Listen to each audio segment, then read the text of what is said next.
Hopefully we'll all learn from each other, and we have distinguished guests here, and we'll address them in the welcome.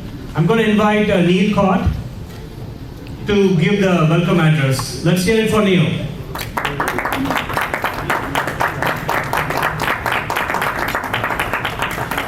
We have various dignitaries, various achieved scientists and achieved business entrepreneurs, and this event is hosted by IABC. As you might know, IABC is Indian American Business Coalition, which represents Indian businesses throughout the country. We have more than 9 chapters in the United States at various different organizations, and we represent the problems and worries and the things of small businesses, small Indian businesses across the country. Recently, just to give you a background, we were in Washington, DC, and had a chance to present what IABC stood for, what IABC is progressing on, and we had a tremendous good response from the Congress people, understanding the problems of Indian American business owners. With that being said, we also give a platform for other businesses to interact with each other business entrepreneurs from various regions and across the world. IABC is a platform to network and promote business. Also, among ourselves, we have the main chief guest for the evening is none other than our Congressman Danny K. Davis. A round of applause. And as you might have seen, he is a stickler for time.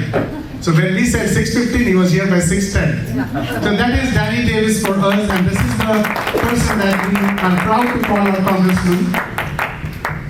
And he had a distinct honor of welcoming our Prime Minister Narendra Modi back in 2016, and the second time in 2023. So again, another round of applause for Indian-American friendship through Congressman Danny K. Davis. We also have among ourselves the main organizer, the brain behind IABC, our president, Dr. V.J. Prabhakar, as is known as VGP. A round of applause for Dr. VGP, doing so many things with such unrelentless energy.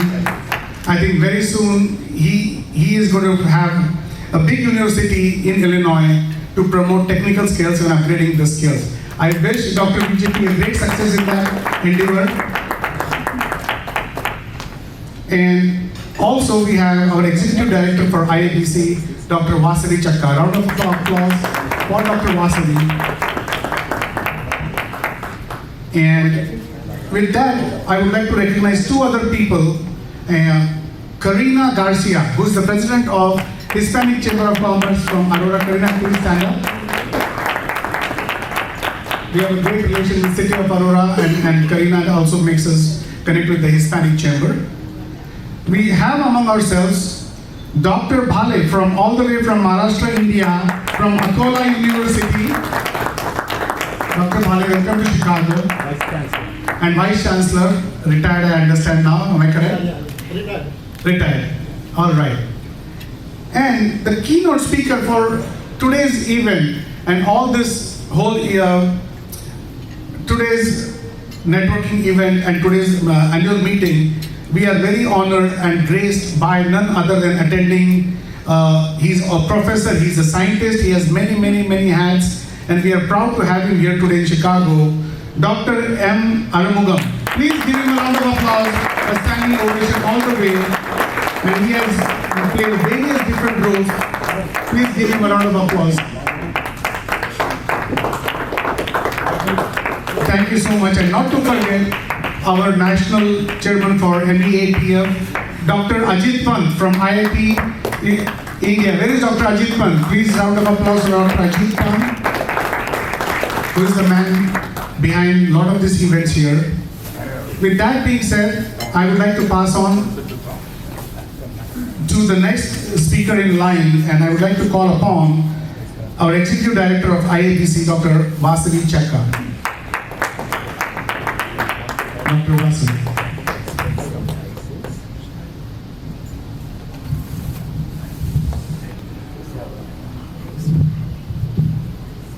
ladies and gentlemen. Can you hear me? Yes. Okay. Good evening. I'm so happy to see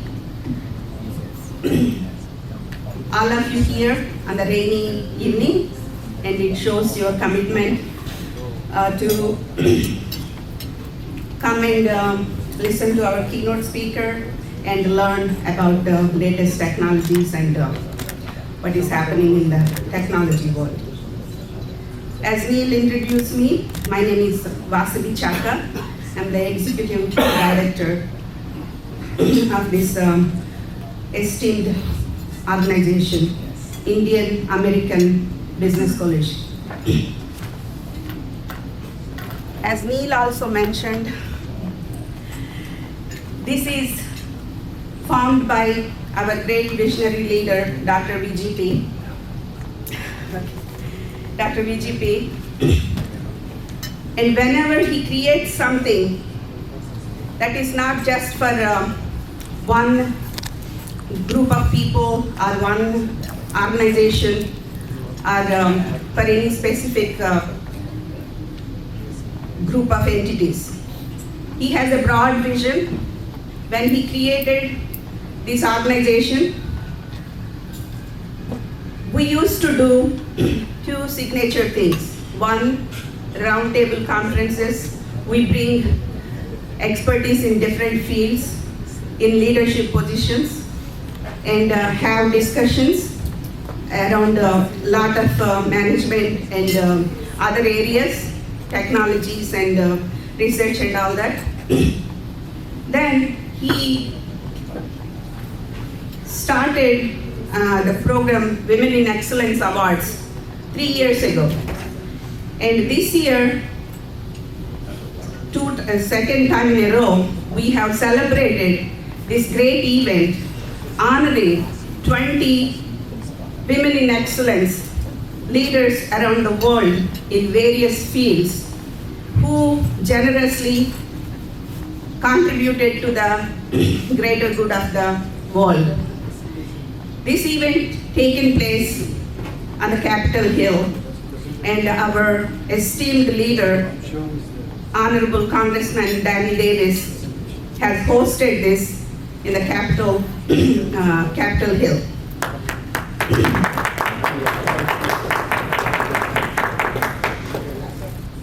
And I'm so glad to see a lot of entrepreneurs, business leaders, and innovators in this group. And you all are excelled in different things. But what you bring to the table is collaboration and bringing that one idea and sharing that with others and making more opportunities, how we can improve that, and then how we carry that to the world as a product or a procedure or a service. With that in mind, last year, when India was celebrating its 75th anniversary, independence anniversary, Dr. BJP came up with this idea. As an Indian American community, why don't we take the motto of Modi ji, make in India and make for the world. So with that concept, he created GSA India at 75 Expo. GSA stands for Global Strategic Alliances, and this was created under Global Eye magazine, which gets delivered to many millions of households in the USA and also around the world. This concept was a great success. We get to travel throughout India and see the cities, legislators in India, a lot of governors, chief ministers, and I get an opportunity to travel with Dr. Ajit Pant and our Dr.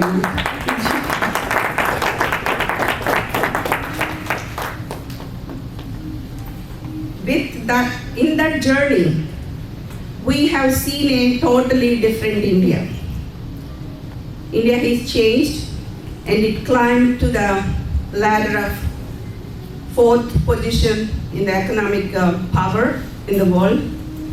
And recent visit of Prime Minister Modi, Honorable Prime Minister, and the reception he received in the US and especially in the Congress, we were really so awestruck to see the reception. I don't think any Prime Minister or President of anybody in the world received that kind of reception. And we were proud to represent as IABC, and we were Dr. VGP, Neil Court, and myself, we were there in the chambers witnessing the victory of India-America friendship. So the message is, we all, Indian Americans, need to carry this mission, make in India, make for the world. With that in mind, once our expo was done in 2020 December, with a demand in other cities, with the Indian American communities, we are launching sequels. We already done 3 sequels in Boston, New York, and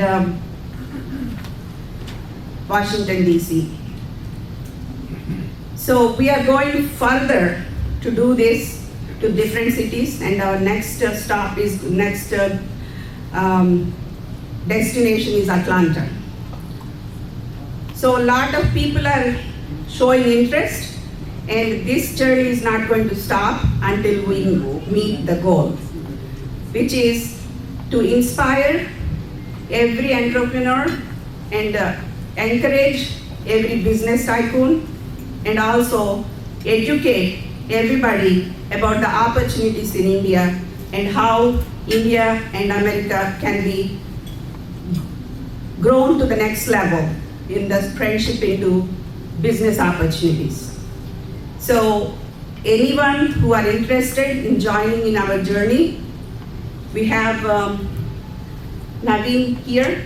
He can give you the more information on upcoming Metro event sequels on GSA India at 75 Expos.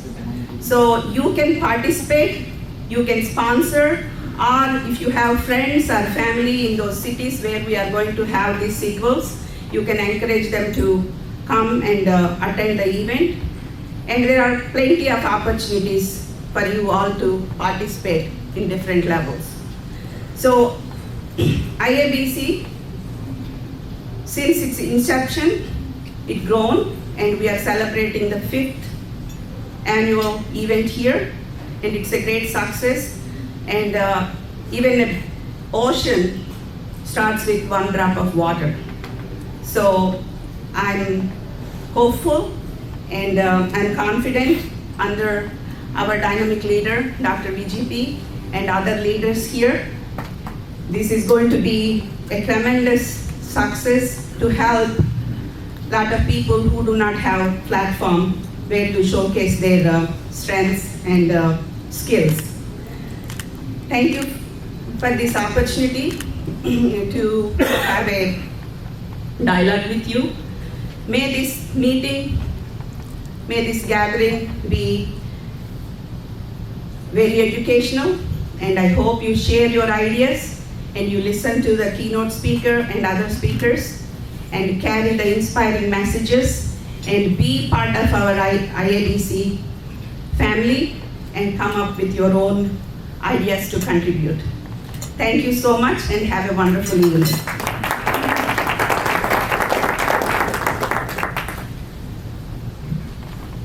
Fantastic. Let's hear it one more time for Vasavi ji. So she is our executive director. Thank you, Vasavi ji. Just a few more word about Vasavi. So she is the first Asian American Lincoln Fellow in USA. And she is a Republican who has the distinction of being the first Indian American to run for Naperville City Council in 2020. Vasavi ji, you're really an inspiration, a trendsetter for all of us. And she is also educating all the Indian diaspora in civic engagements. Thank you once again. All right, before we go to our next section, I don't want to miss the opportunity to talk about Neil. It was a quick introduction. So Neil Cott, our national chair for Indian American Business Coalition, he's an entrepreneur and again, another inspiration for all of us. And he's a CEO of Lisle Service. He has his footprint in IT industry, real estate, hotel, and he's also the first Indian American to get a much sought after marijuana dispensing license. So last but not the least, I really wish it goes on for you, Neil, that he's also into producing movies for Hollywood. And he's a Hollywood producer for an Indian American group, which is an outcome of GSA India, where the relationship networking happens. So let's hear a big round of applause for Neil again for being our national chair and also inspiring and motivating us. Thank you. All right. So the next section is special greetings by none other than Dr. Ajit Pant. Before he walks in here, I want to introduce him very briefly for any newcomers. He has been a long-time supporter for GSA activities, and he's the founder of Asian American Association of Engineers of Indian Origin. And he was a chairman of last year GSA India Expo, a significant, most impactful event. We had a curtain raiser and a big event in December that many of you were part of. So definitely he's been a big supporter of us, and we welcome you, sir, to give you a special address for this event. Let's welcome Ajit.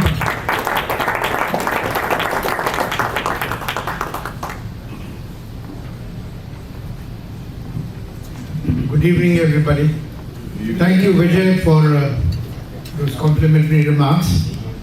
And I'm privileged to be here to address the special 5th meeting of the IABC. And I am extremely glad that a subject has been chosen that is at the forerunner of technology, at the pinnacle of technology that showcases where India is today and where India is going to be tomorrow.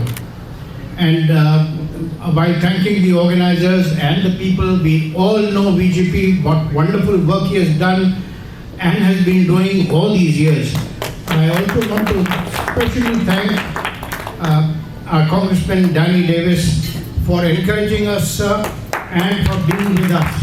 You know, your presence is extremely important to all of us, and it shows that we have heavy weights behind our smaller efforts.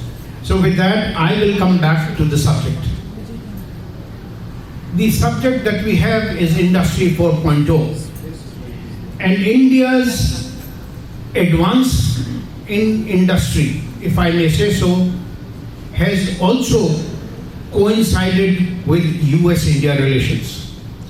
If you look at the trajectory of India over the last 75 years, we were doing well, but not well enough. And our relationship with the US was good, but not good enough. It is today, in the last 2 decades, that we have seen the trajectory of the US-India relationship that has coincided with the trajectory of India's growth in industry and technology. I mean, this is, nobody can say this particular fact. And I'm proud to be one of the participants in a small way contributing through our US-India Chamber of Commerce and promoting this US-India partnership. I also want to come back specifically to Dr. ARUMUGAM's subject. This evening, just before coming at 4 o'clock, I got a call from a very good friend of mine, who's also a very good common friend of yours, sir. And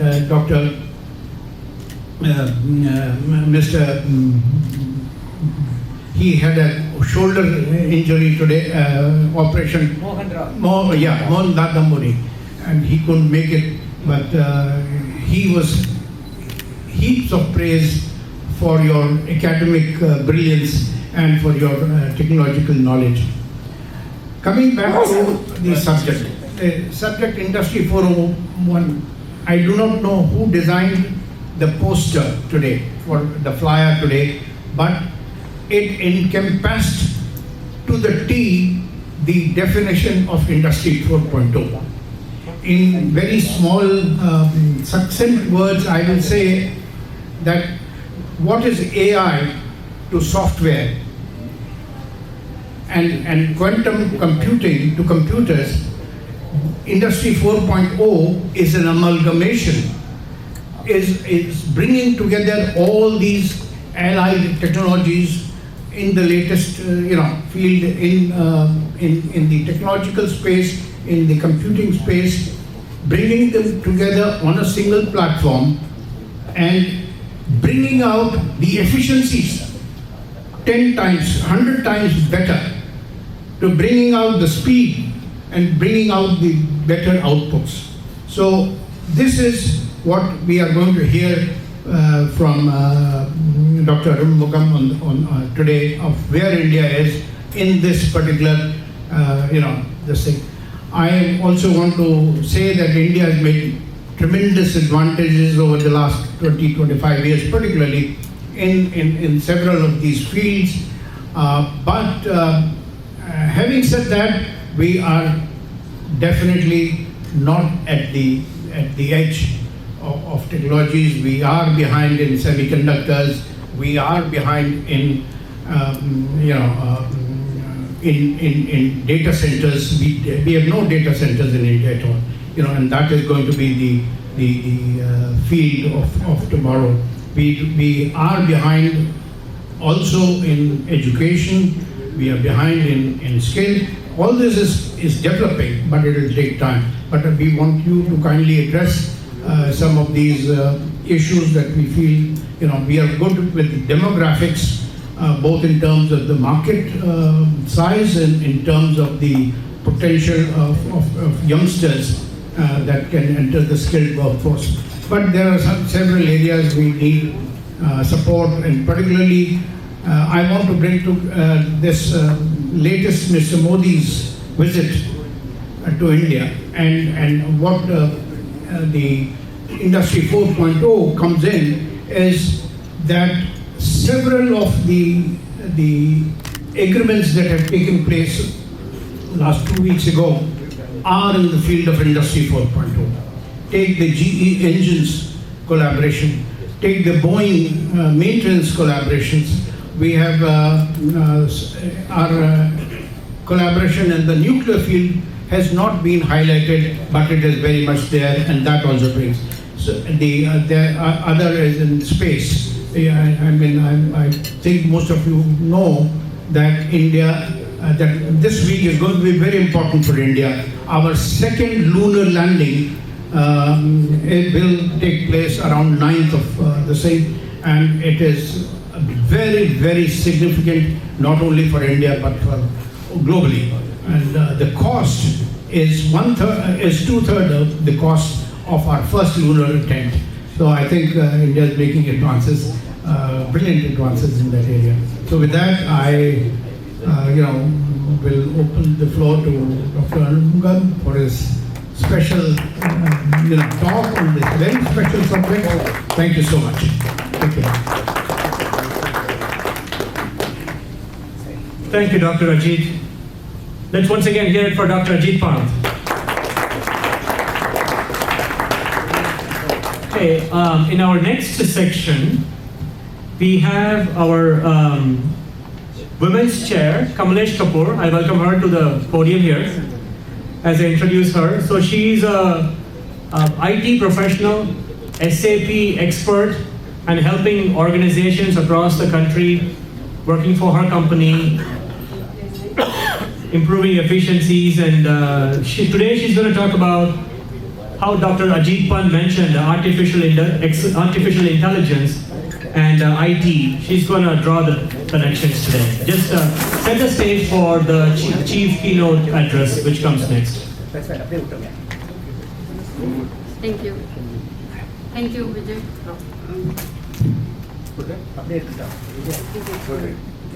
Can you hear me? Yes. Yes. Thank you. So, thank you everyone, and thanks Vijay for nice words. I am IT expert.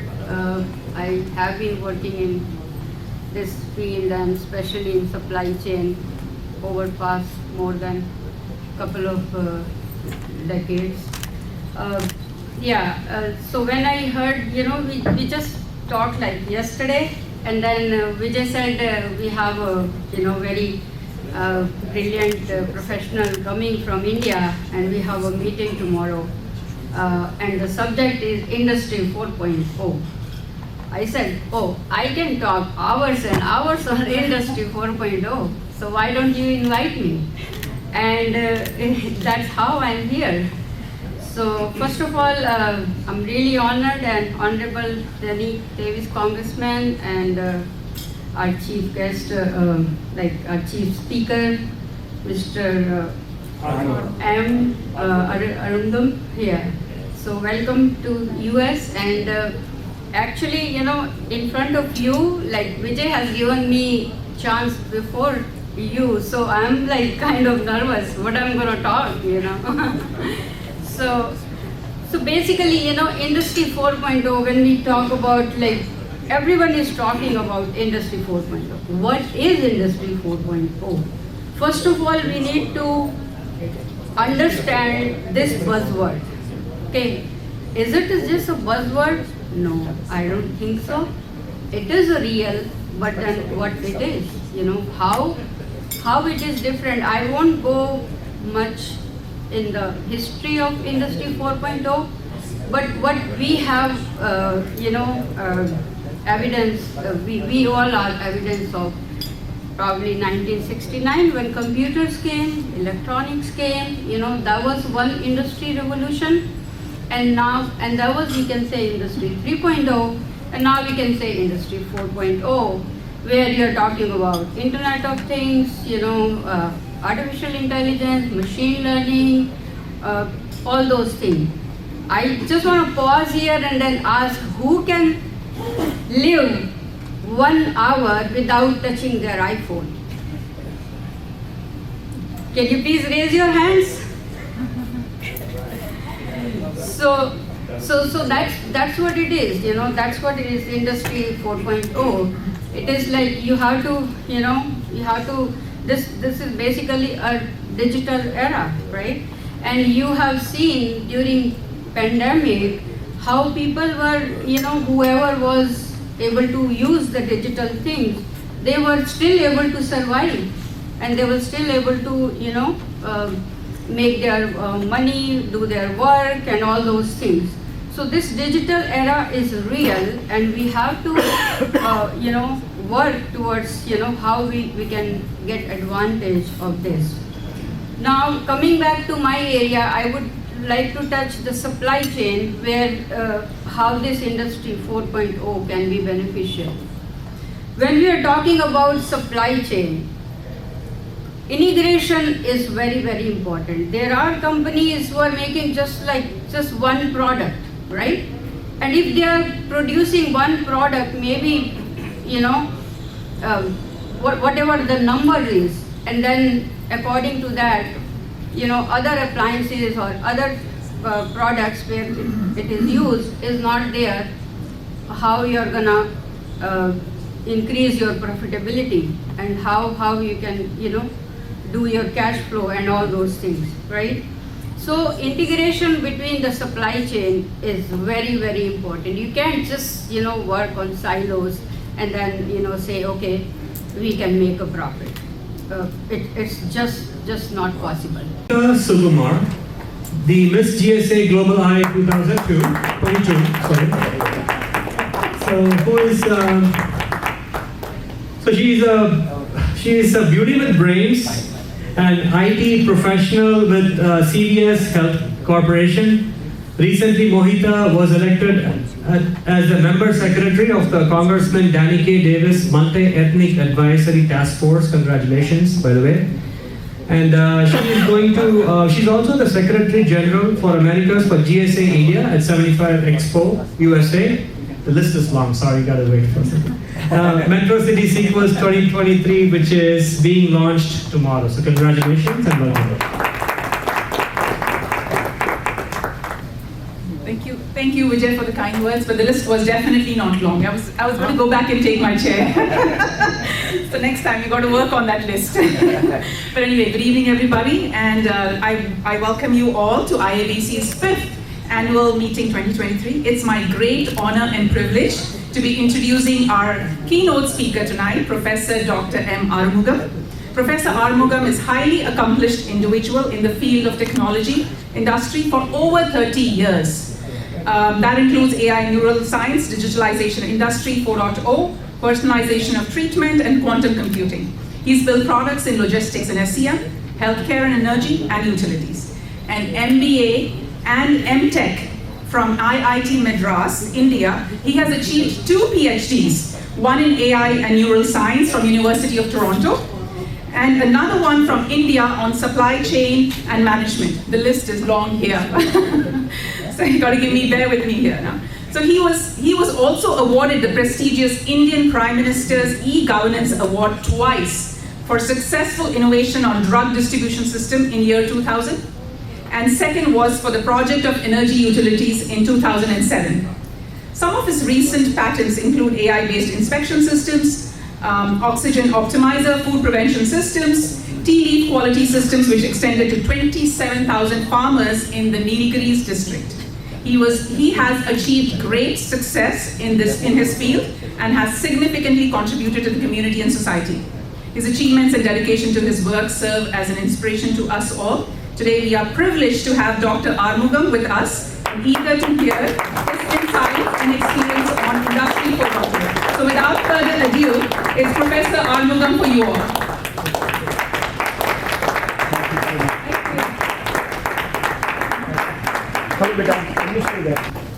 Good evening, everyone. Good evening. I think a great introduction. I have not been introduced so long anywhere so far. Thank you very much. But I think the distinguished Congressman Danny Davis and your presence, I felt so honored. I think few words I talked to you, you have been so kind, and your interest for the people was so much. I'm really touched to meet you, sir. And thanks to always to Mr. Prabhakar, Vijay Prabhakar, for organizing this. And it gives me a great, it's a great privilege. It's a great privilege to be here and present.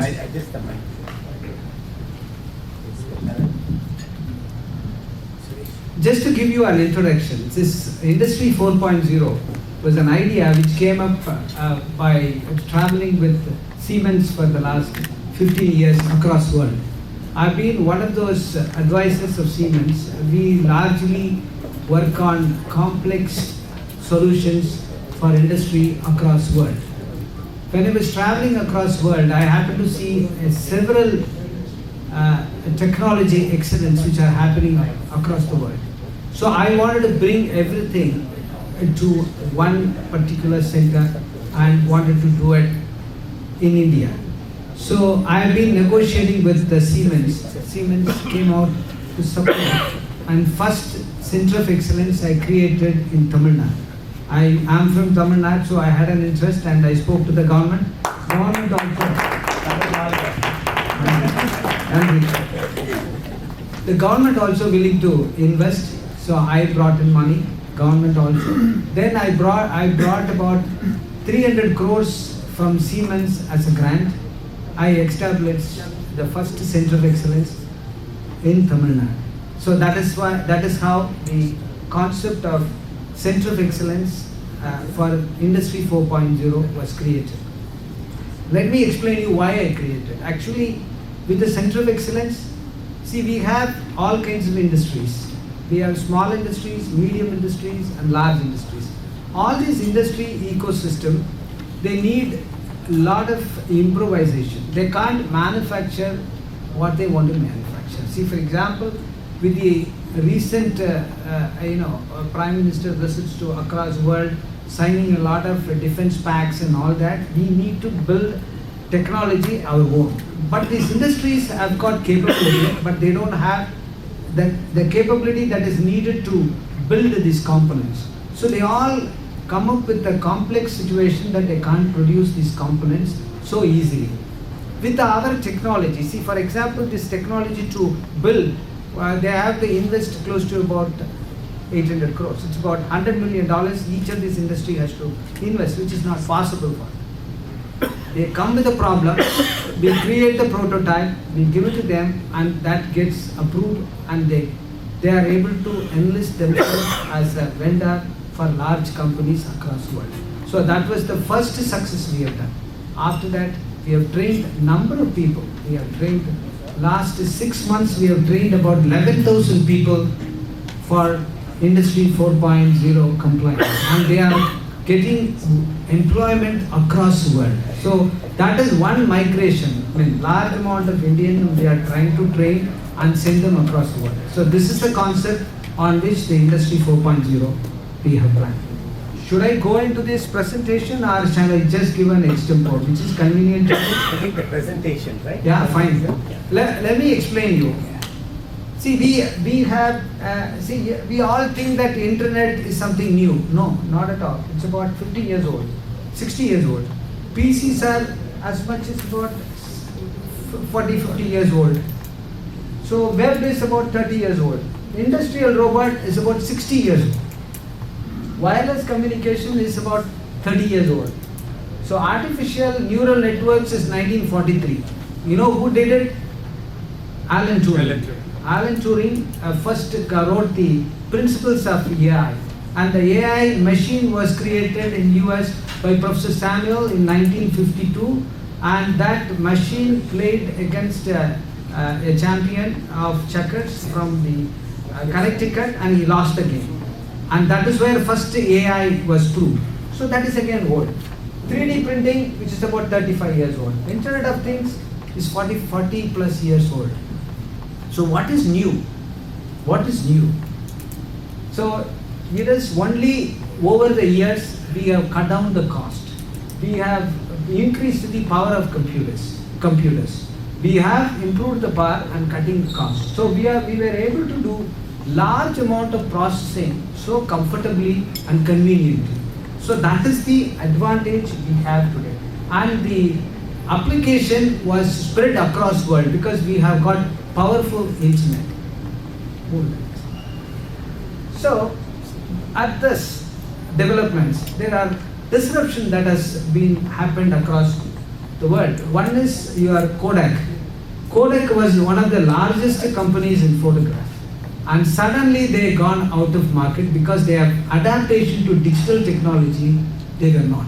They were so confident their existing technology will carry them through, and they failed. That was the first disruption. Then comes the internet infrastructure.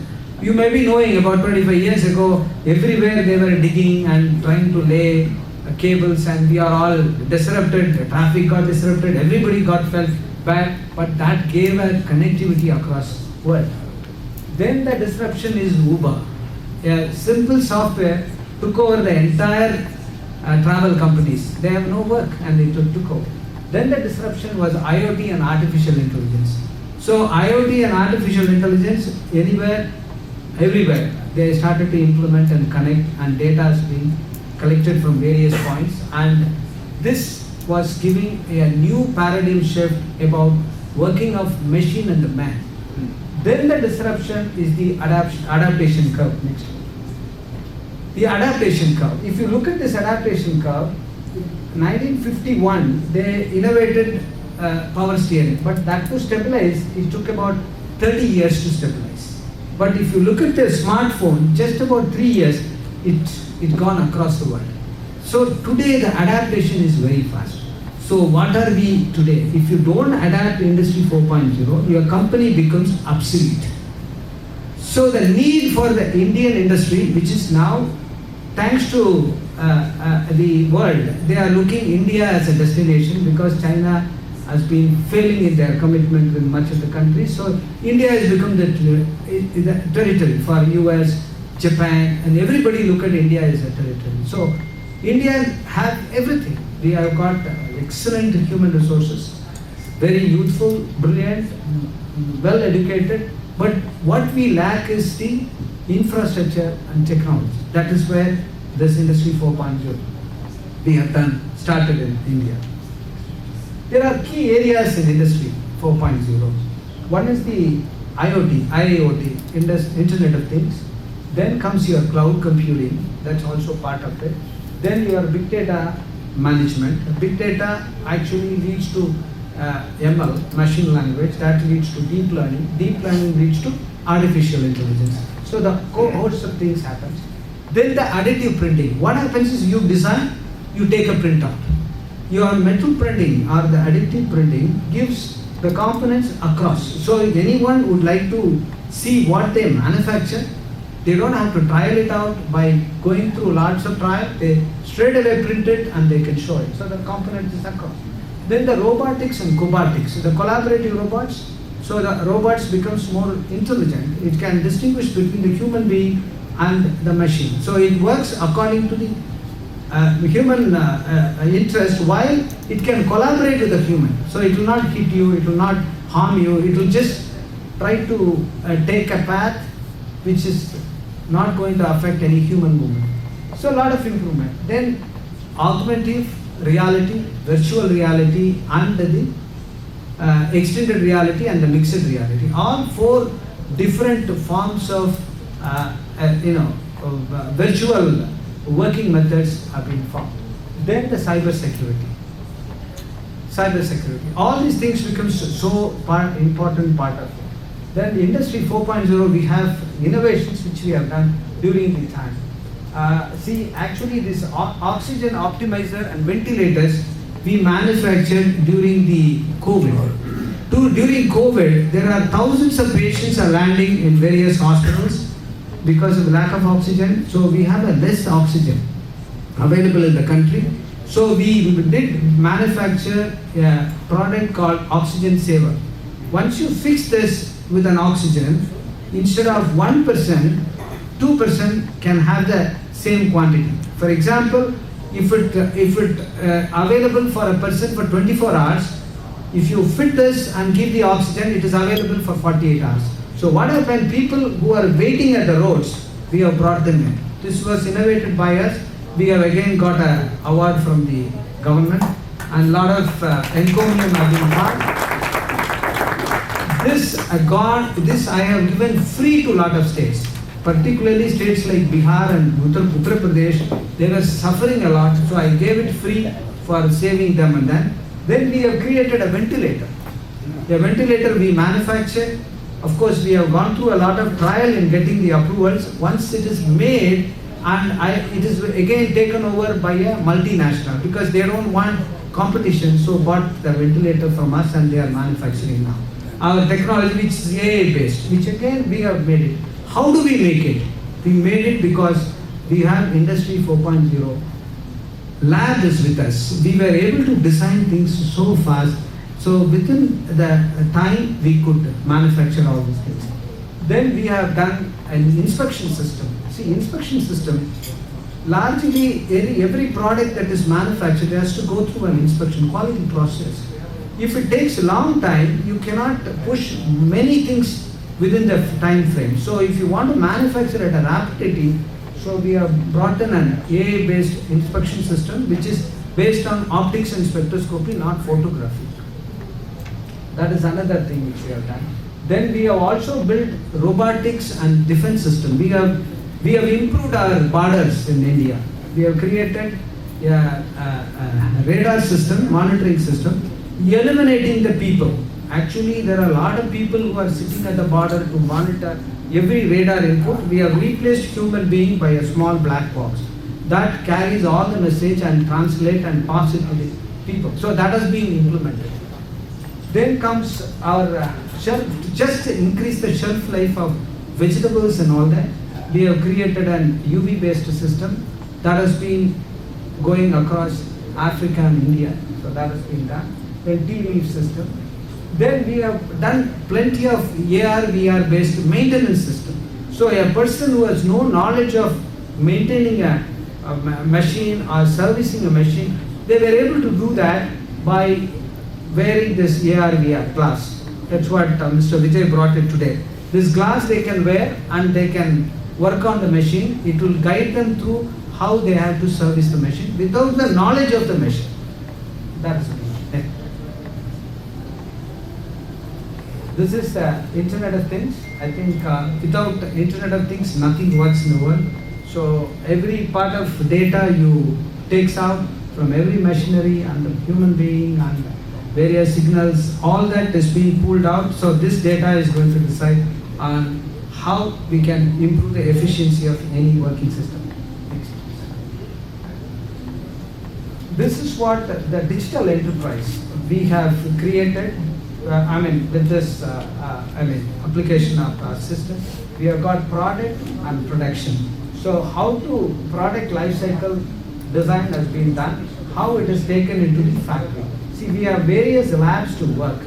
First lab is the common facility lab, which will do the advanced manufacturing. And this is supported by robots. In fact, the entire plant we have done in Germany, which is replacing the human being by robotics, complete robo operated. You know why they do it? Precision of manufacturing is 100%. If a human intervened machine, it actually lowers down. So there is a big debate. Many countries, developing countries and all, is asking, by replacing all these human beings, people will lose job. Not at all. The people are more trained skillfully. They will be able to do multiple jobs. Instead of one job, they will be doing multiple jobs. So people still get it, but they become a useful employee rather than a dump can do only one thing. Like a machine they've been working. Now we are converting them back as an intelligent human being. That's why it has been done. Then we have the product design. See, product design, if somebody comes, see, for example, we have recently created an tractor, electric tractor we have created with IIT Madras. This electric tractor, they just brought an idea. That idea has been manufactured within our lab and we gave it to them. So that is the product design and systems. Once the product design systems are done and we did the prototype, we can take it back into the computer, problem going to happen. And you can do an advanced mitigation. Then the Internet of Things, then your product and life cycle. You can see what is the life cycle of an equipment, how this can be tuned so that it will be very powerful to use. Then your additive manufacturing, then of course augmented reality. So these two, all these labs supports a product and production. So a product is created and the production line it takes off. So that will complete an factory automation. See, the artificial intelligence, we are also, I would like to give a medical example. See, recently we had we are approached by a couple of my good friends from the US. They have been treating a patient in Japan. She is from the royal family. She's been going through a cancer, breast cancer. They are trying to give various dosage of chemotherapy, but it's not working on her. So there is a huge problem. They just wanted to address in multiple means. So we were called to, I've been called as a data scientist and processing a voluminous record, so I just went along with them. I had the genomics data, paragenomics data and the clinical data. With that, we have created a genomic sequence and we have run a lot of such genomic sequence. All that we compared, we have given a new molecular change. We have created a molecular change and we gave it to them. They did a special drug was created for her, and that was given to her and she got it out of it. And she quickly reacting to that medicine. So what I am thinking today, the application, the amount of application that exists in treatment. See, so far as we know, the treatments are general treatment guidelines. That's what universally adapted. Now it becomes personalized treatment guidelines and also precision treatment, drug, precision drug. See, these two are going to change the paradigm shift. I think you must all be knowing, Harvard recently released a document where one scholar, research scholar, a young man who has created a first time a backup in the gene. Our DNA has got a backup. Yeah. What happens when you are born, when you are in youth, every time you have a backup on the gene. So what happens once you become old? You pick up that old backup and put it back. You will start, you will become young. So it is done. I think already Jamal is ready, Tata is ready. Yes. So now it is being tried on the mouse, mice, and they are going with animals, and then the trial successful, they may try with the human. So what happens is, so much of advancement has happened. How exactly we are going to manage these advancements? We need a large computing platform. So we have gone for mainframe, we have gone for supercomputing, now we are into quantum computing. So quantum computing is now available on cloud services. If you want some large powerful computing to be done, we can still do it. So these advanced medical diagnosis, advanced protocols, we can trial it out in these platforms. That's also we are in the process of doing it. The drug discovery process. Yes. This drug not only does drug discovery, we are trying to locate the precision drug. Yeah. So same molecule with a minute modification, it works for a human being. Otherwise, we will fail to, by loading too much of this poison, patient will lose her energy to withstand. So now if you are trying to fix the exact quantity that is required and exact combination that should be done, they will be out of it. So this is another thing. So we have diagnostic imaging where what really happened is, earlier diagnostic imaging will be given to a doctor. Doctor gives an opinion and it goes. And same thing with pathology reports.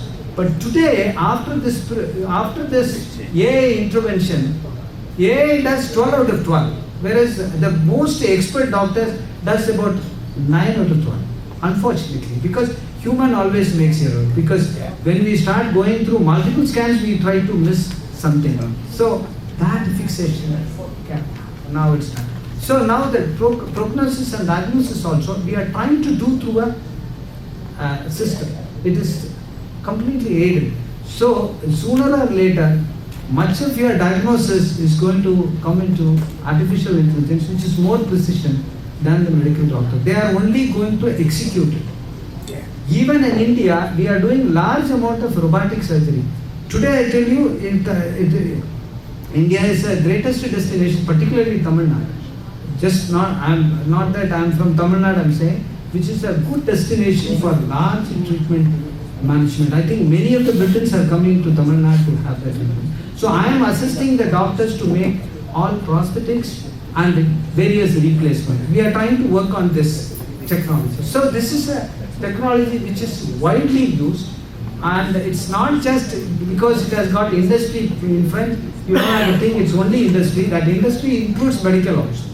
So large amount of applications that we can really discover out of this. Please next. And this is a 3D print, customized medical prosthetics. That's what I meant. We can create it out of our 3D printing. I'm working with the medical colleges.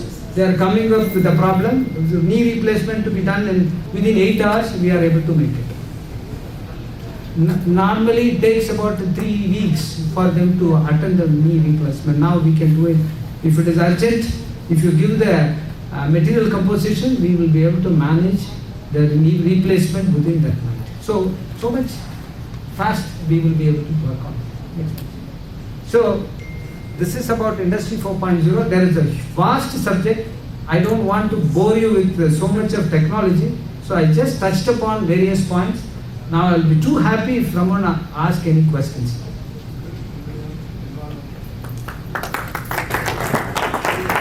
Please.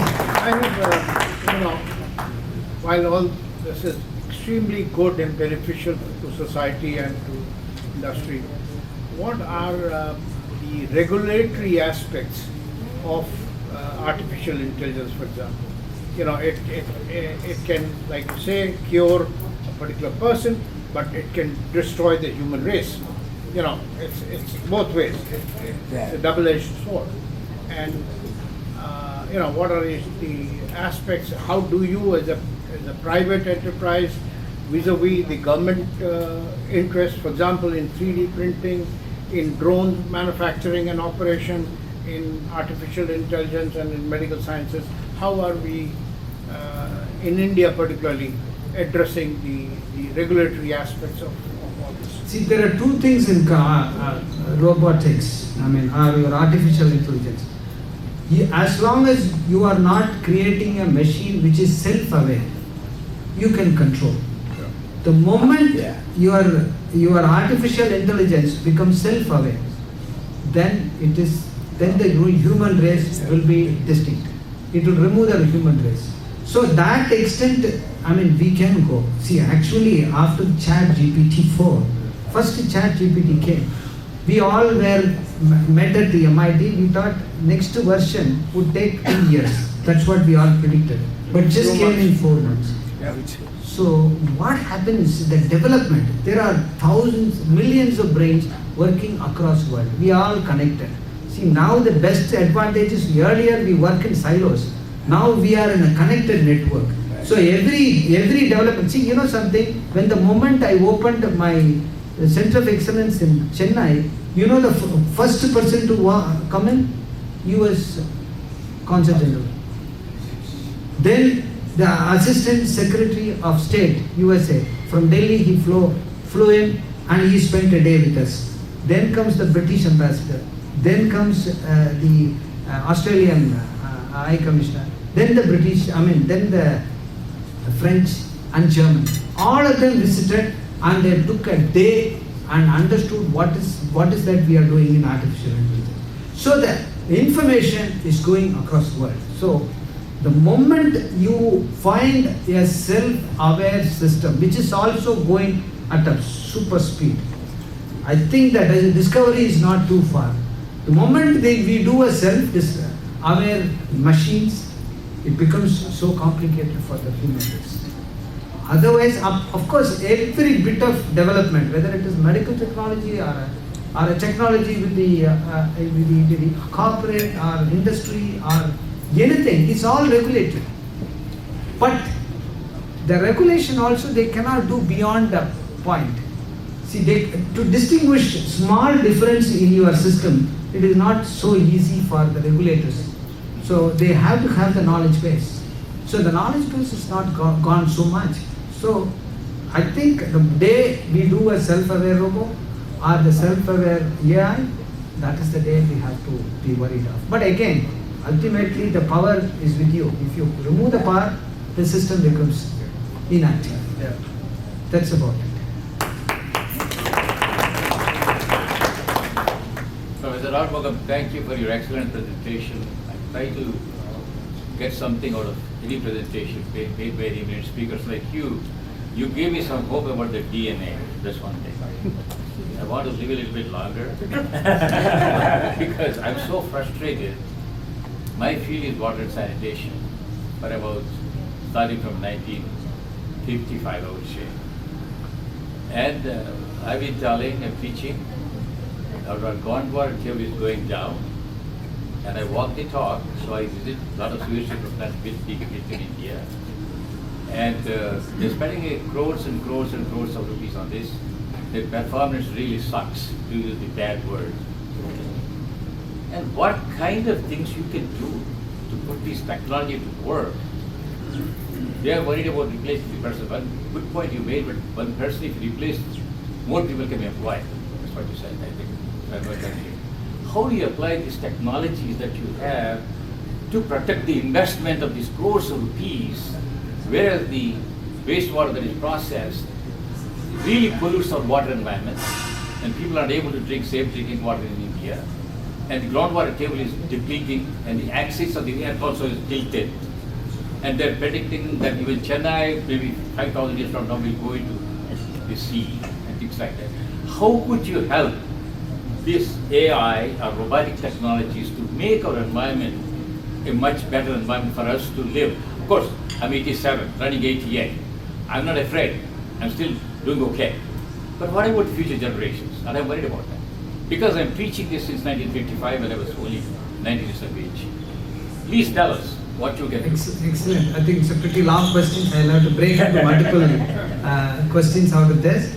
See, basically to protect water and sanitation, first is people should be really following civic rules. In the sense, what happens is, once water pollution happens because all the water enters into all the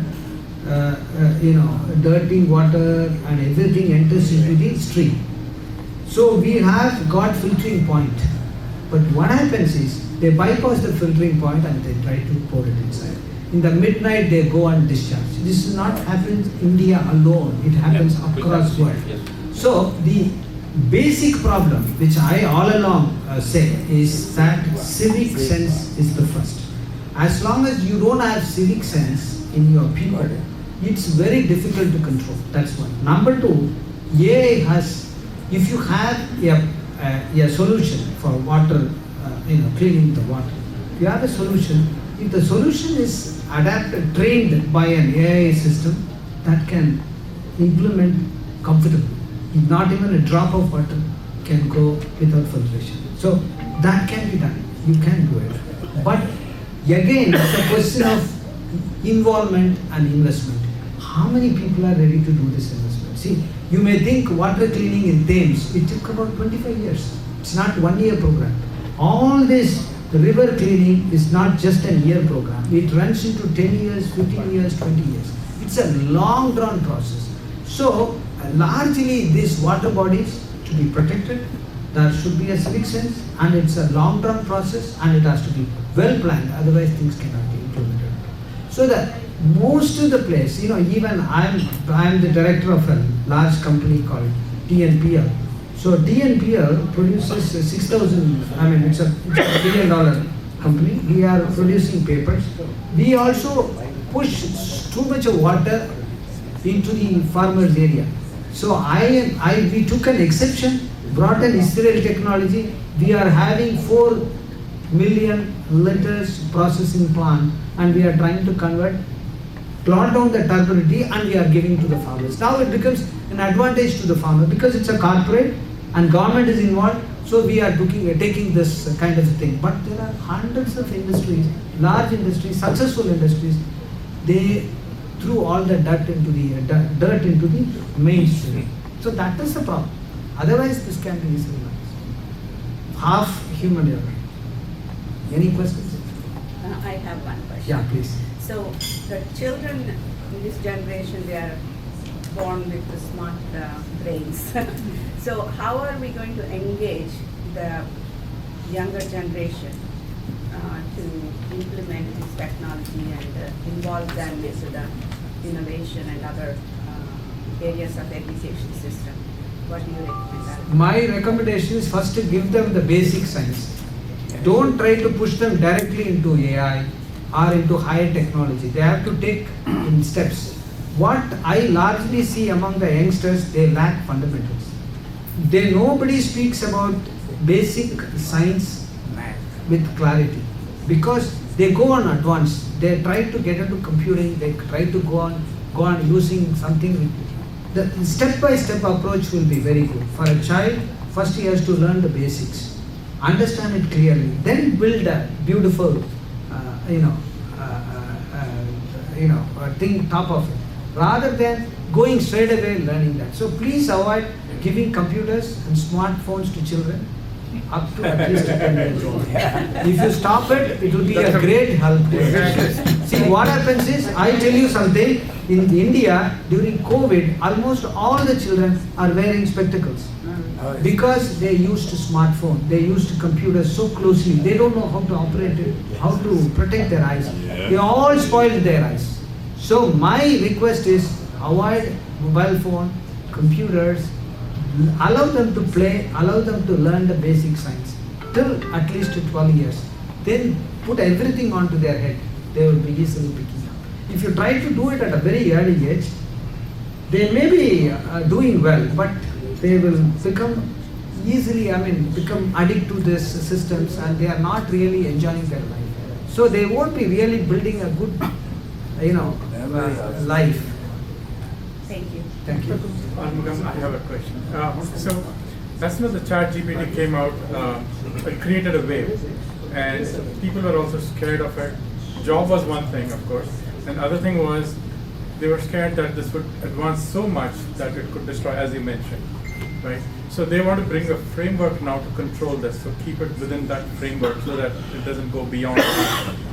And so this framework will work, but there are some countries which are not going to follow this framework. They're going to go take their own path, and it will actually impact people like you who are using it in the right way. You'll have to work within the framework, but other people are using it to do destructive stuff, right? So where do you see this going? How is this going to play out? Well, I think the ChatGPT is largely Italy has closed. They said no ChatGPT in Italy. Yeah. They have put a clear government rule. There is nobody can use ChatGPT. It is blocked.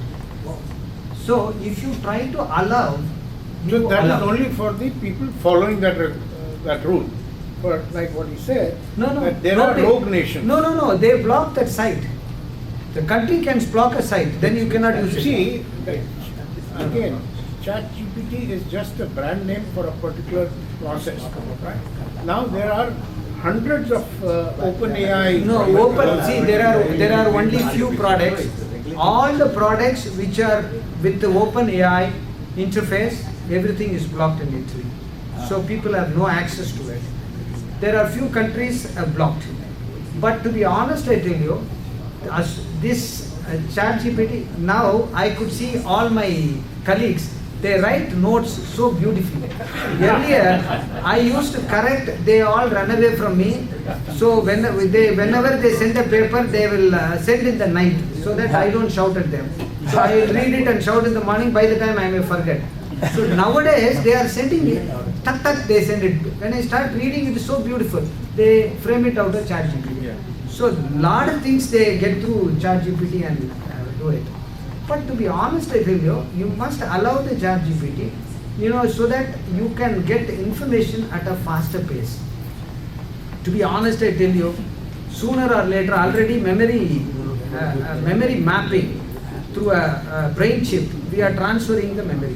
When a person is sick, he's about 90 and there is no hope for his living, but he is a brilliant man, got a lot of ideas. What happened? You can put a brain chip and you can take the memory out, and that memory can be studied in a quantum computing environment, and you can take the best out of it. And later on, if you want to transfer the whole memory back into the brain, you can still do that. So that work is almost done. That patching work is almost done, but they have not released it. So when that level of innovation is going on, we cannot control. We have to try to live with that. See, when technology is taking driving seat, you'll have to manage with that.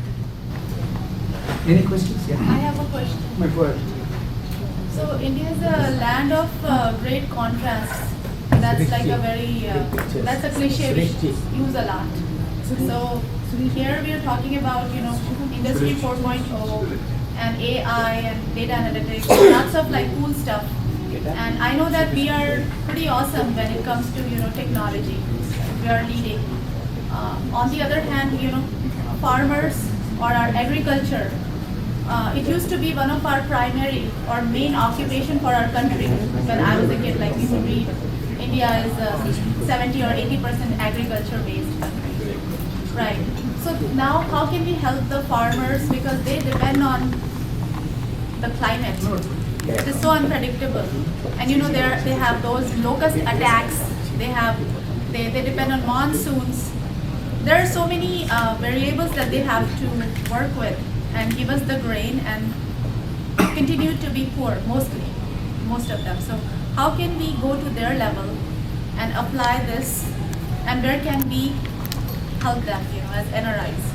Brilliant question. I think agriculture dependence have vastly reduced. For example, Tamil Nadu, we have got only 11% of the people indulge in agriculture.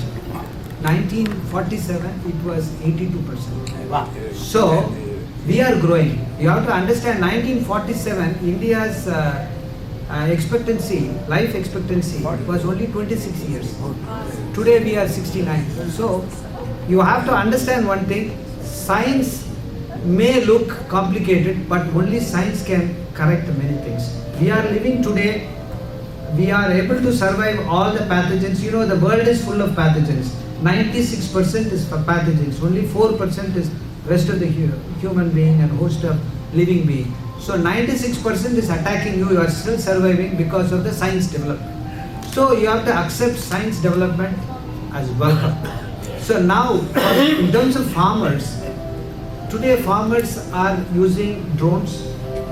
Harvesting is not done by human being. A lot of mechanized harvesting is happening. And of course, the traders are killing them. That is a different issue. As far as science is concerned, it is advancing. And it is going to, you have to understand 11% will come to 5%. But in terms of production, today let us say if they do 40%, it will go to 80%. So small number of people are going to produce large output. That is the beauty of science. So we should never worry about science advancement. This is only to save the human race. They say if someone can live up to 2030, then 2030, they can live for 119 years. That is a recent study says. So if you can push your life to 2030, by then your medical technology will be so brilliant, your survival become easy. So all these things are very positive. You have to take it with a great feel of comfort, because farmers, poor man, everybody will have a solutions for science. Thank you for So one your question, last response. question, sir. Thank you. And optimism. Thank you. Thank you. In Yes. continuation with that questions, how AI been utilized in agriculture? Yeah. The One is- robotic technology you are focused on. Yeah, I see. Very much needed in agriculture. 56% of the Indian population, they are depend directly and indirectly on agriculture. But unfortunately, the focus on agriculture is very, very limited. And I have this opportunity because our engineer that settle in USA, and also you are from Tamil Nadu. We developed this technology, this university, Tamil Nadu Agriculture University at Chennai. Not Chennai, how best, Coimbatore. yeah, Coimbatore, yeah. How best this technology can be utilized in agriculture? That's what I mean. See, actually technologies are widely applied in agriculture Very right. today. In fact, harvesting is done beautifully by equipments. So now drones are sent for Survey. for survey, not only Yeah, yeah, survey, they survey. also sent for Plant production also. production Yes. and giving nutrition Right. and all those insects control. Everything is done by mechanized system. But unfortunately, the problem, our lands are not together. So Yeah. everything is small portions. So that integration to be done. I think again cooperative movement should come. A lot of politics is involved. If you do that and if you structure the whole system, then it becomes easy for No, you. the worst question is there. In USA, the land holding of these farmers almost more than 2,000 acres Average per land holding. farmers. Average land holding. It is 800 per acre. India land holding is just 1.5 acres. Yeah, that's what In, he's saying. yeah, just 1 minute, sir. But in USA, the farmers having land holding of 2,000 acres, he is having all the time of implements machinery. In China, Japan, the land holding is less than the Indian conditions. in Japan. But they still they do have the all implements. The farmers have the own implements, but we are lacking with them. No, that's what how, I mean. How you will help in that? No, it's very simple. Actually, the land owners, all of them should be brought into a cooperative movement. So all the lands to be. It only possible, sir, without different regions, without a different. That is what I said. It's a bit of politics involved. There is no science that I can answer. This is a lot of politics involved, and the local government has to involve. I cannot answer much about it. That is true. But as an engineer, we can have some technology can be utilized. There are a lot. That's what I mean. You have got a lot of technology. Just you want the implements, tools, small tools for farmers. No, there are plenty of technology has come, and now that even sowing the seeds. And either the type of seed that you have to do, everything is being beautifully done. I mean, I think if you will try to look at the kind of technology which has been developed by this agricultural university, it's very vast. But the implement becomes a huge problem. But I think, Doctor, what we'll do is we'll have a separate side table. Okay. Let's give time for the last question. And that will Thank you. Thank you very much. You have a question, so that will be after me. But while you talk about politics, we have our congressman from the 8th district, 7th district, 8th district is Raja, Danny K. Davis here. In his presence, the question that we would like to pose is, we had John here, I think I don't see John. There is John. Right? John, so Mercury. we have different people from our regular walk of life who need retraining, retooling, reskilling. From his district, if they take leadership, and from your side, you take leaderships, how can we have a joint collaboration that can retrain the next generation for 4.0? And while we have the congressman, you can always ask questions. IABC's role is to facilitate that and make reality happen. So the question is about retooling the regular folks that are having challenges with the day-to-day upskilling, and to get to the 4.0 and get better jobs, not just the regular minimum wage jobs, but more of the higher level jobs, so that manufacturing can be kept within the country rather than going to other world. Very, very important point. I think it's more a very productive part of it. I think we can. I think that the honorable congressman feels it's worth. We can develop a center of excellence here. That's exactly what we are doing. Here, I can bring Siemens on the table. Wow. And we can bring this technology, and we can train children who leave their school and without work. We can bring them as an vocational study. And we can give them tremendous skill, and the skill will be so much that they will be very productive and they can go in and work comfortably. So,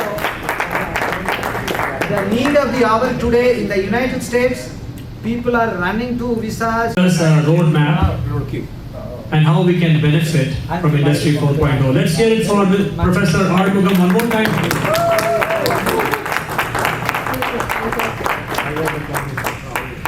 So a quick announcement, if you have not signed the sign-in sheet, please sign in, write your name, I'll pass this around.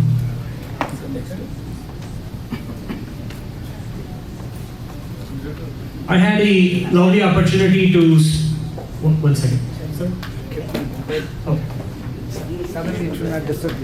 I had the lovely opportunity to spend a couple days with Professor ARUMUGAM because of his origin from the same state. And also there is another parallel. My mom used to work for this company which he brought up in the discussion, TNPL, Tamil Nadu Newsprint Papers Limited, that is the board of director. So they had a lot to connect, and my parents are, happened to be here this summer. So during that time, I learned that Professor ARUMUGAM is a man of knowledge, experience, and super humble. And so let's hear it one more time for him. And like I said, anyone can give a presentation, share their expertise, but what I took away from today is how do you define a roadmap from that? And Dr. BJP has presented our elite leader here, who is our next speaker, to also collaborate and say, how do we take this technology forward? How do we help the market, help the working conditions through this technology. And very briefly, Professor ARUMUGAM mentioned about this. So if you have some time, I'll pass this around. Handle this with care. It's very delicate. How many of you have heard about Google Glass that came a few years ago? Okay, good. Why is that not being used today? Anyone know? It failed. Do you all agree? And the only reason is because the way the technology was designed, it was throwing some lights on our eyeballs, directly impacting our eyeball. So it failed. So what I'm carrying in my hand is made by Microsoft. Microsoft is called HoloLens Part 2. And this is a computer, a phone, and everything, microprocessor. It's very sensitive. It's $5,000 value, my personal one. So I'm going to pass this around. And even if Microsoft gave a session in Willis Tower some time ago, so you can wear this and like how it looks. And in the future, it could be 10 years or 20 years. How soon corporations take this? Every operator, I say every operator in manufacturing facilities will have this on their head. And this will not replace their jobs. This is one of the Industry 4.0 technology called augmented reality. And this will be a companion for every operator. And this is coming. And my research says that the adaptation is very slow in North America. But if you look at Asia and other countries, the usage of this has tremendously increased. So that's all I can say about this. And this is part of Industry 4.0. I'll pass this around. Just put your hand, please. And you all can take pictures with this. So just it's very delicate. So please handle this with care. It has cameras, all types of sensors in it.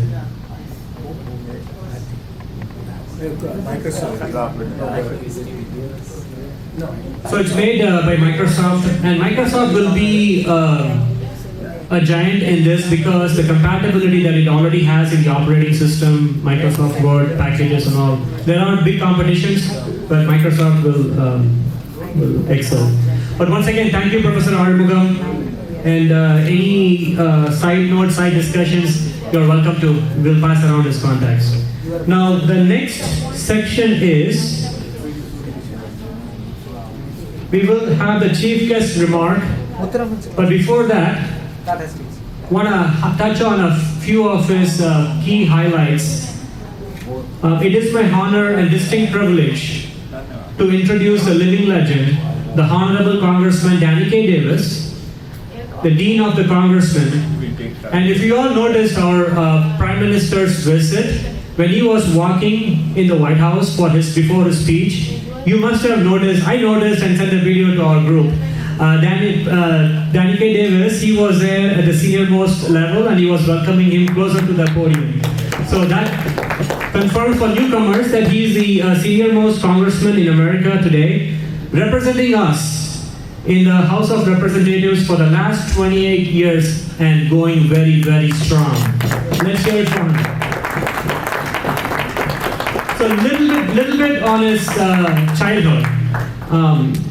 Danny Davis, as a boy, he was born and brought up in Arkansas. He helped his parents shaft the cornfields during the day and study at night with a lamp. No electric lights those days, at the comfort that we live in today.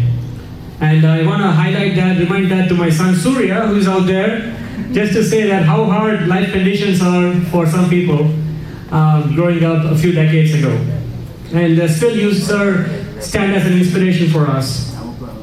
So his mother brought him in the Christian faith, making him read the Bible every day and gave him the basic foundation, the life's essentials. Today he has been conferred by doctoral degrees, seven doctoral degrees, earned his master's degree, and PhD in public administration. His journey started as an executive director of National Committee Healthcare Organization. He served Chicago as alderman of 29th Ward for more than 10 years. then Cook County Commissioner for 5 years, and then elected US Congress. Currently serving as a ranking member of US Ways and Means Committee, the most powerful committee on the Capitol Hill, which makes all the most significant decisions.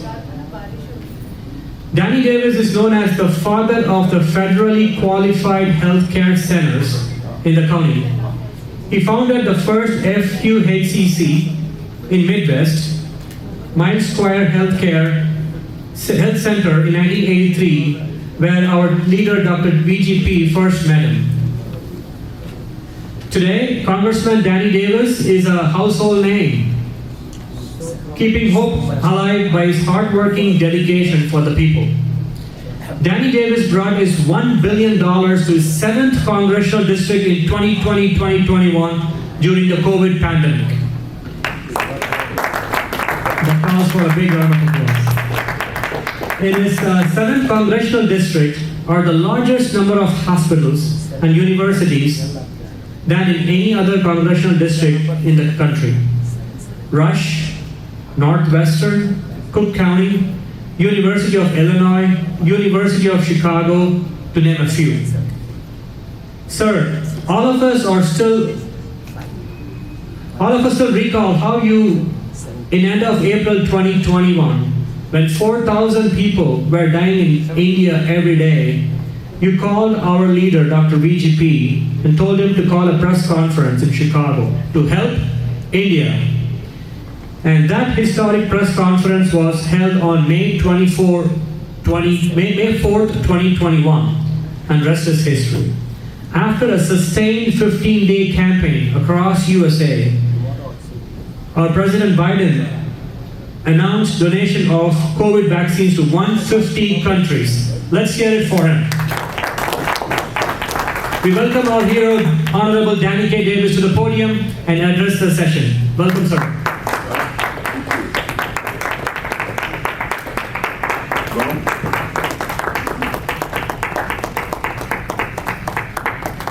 Thank you very much. Thank you all. Please, thank you. Thank you. Let me just, first of all, indicate that I really enjoyed, Professor, your lecture, your discussion, your remarks. And I found it to be not only intriguing, but also quite interesting in terms of the way I see things. And so I thank you very much for your presentation. Thank you, sir. Let me just make a correction or two. Some of the things,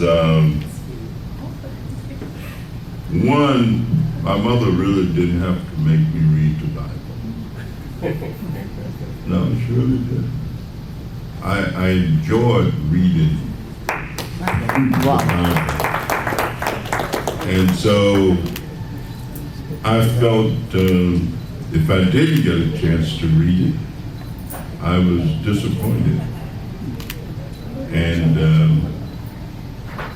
And so once I learned to read, I just simply read everything I could get my hands on. And I still do. I usually read 3 newspapers every day. First thing I do when I'm in Chicago is stop and pick up a newspaper at one of the local service stations, and I don't even have to ask for it. When I come in the door, whoever is behind the counter look to see if there's a Sun-Times. And I say that not that I need to say it to a group like this one, but I really say it to young people, and especially those who make up the core of the community where I live and work, which is inner city America. with a tremendous amount of disadvantagement, where large numbers of low and moderate income children live, and where many of their parents have been neglected, disavowed, denied opportunity. And many of these children don't believe that they can advance to the same levels that other people can. And I try and convey to them that if they learn to read and enjoy it, and if you read a little bit and enjoy it, then you want to read a little more. And if you read a little more, you want to read a little more. And if you want to do a little more, you'll do a little more. And if you do a little more, you'll learn a little more. And you can move yourself from one level of being. So I've been very fortunate.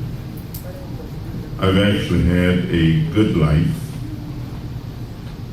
And the technology that we have been talking about, you know, much of this used to be in comic books. And when I read comic books back when I was 7 and 8 years old, the stuff that we read then seemed to have been so far away, way away, that it was unrealistic. And now, much of that is being experienced. As a matter of fact, it took a lot of technology to build this building. Yes. And we've been doing these things for a long time. They've just been evolving. The other day we inaugurated, you know, a high-speed rail system where you get on a fast-moving train in Chicago, and by the time you sit down, you're in St. Louis. But they've been doing that for a long time. That's not really new either. I rode on one of those in Europe. I rode on one in Japan. I rode on one many years ago. We just got it from Chicago to St. Louis. But the technological advances have been constantly coming. And there are still mysteries that we have not been able to unlock. They've had concepts and ideas about them. My father used to tell us that there was nothing new under the sun. And I didn't really understand what he meant. But there are mysteries. For example, there are children 10 and 12 years old who have written books. Yes. That's amazing. How do we account for it? I mean, there are child prodigies, 15 who graduated from college, and who finished courses of study that others finish 10 years later, or 20. So there always, I think, will be some things that we don't understand, except as we continue to experience the advancement. I mean, it's amazing. I made use of the artificial intelligence not long ago. I asked a young intern if he would write a letter for me And he says, oh, I'm going to use artificial intelligence and let them do it. And he did. They're a bright young fellow. He's getting ready to go off to Columbia University, to college. And I read the letter. It would have essentially been the same letter that I would have written had I had the opportunity to write it. I mean, so it's here. I mean, it's coming, and we just have to make sure that it is as expansive and that as many people as we can create the opportunity will experience it and learn it. And we have to ask, what is it? I'm a politician, but I always say that my politics is about the same as my religion. And that is, both of them relate to what I want to see the world become. Amen. And what I want to see the world be. And so if we keep moving in that direction, then the world moves the way we take it. There are still lots of opportunity to do all of the things. There are countries that are not as developed as other countries.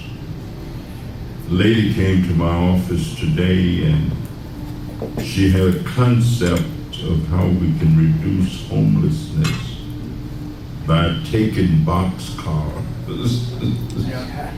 and just retrofitting them, making them work, putting them on some of the vacant lots that exist around in different places, and reduce the numbers of people who sleep under the viaducts in Chicago.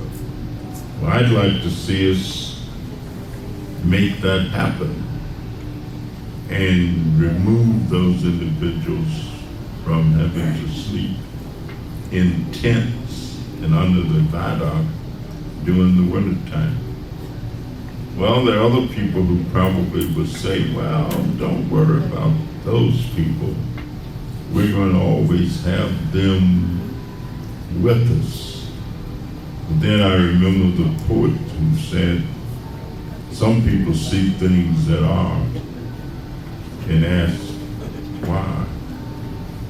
I dream of things that have never been and ask why not. Yeah.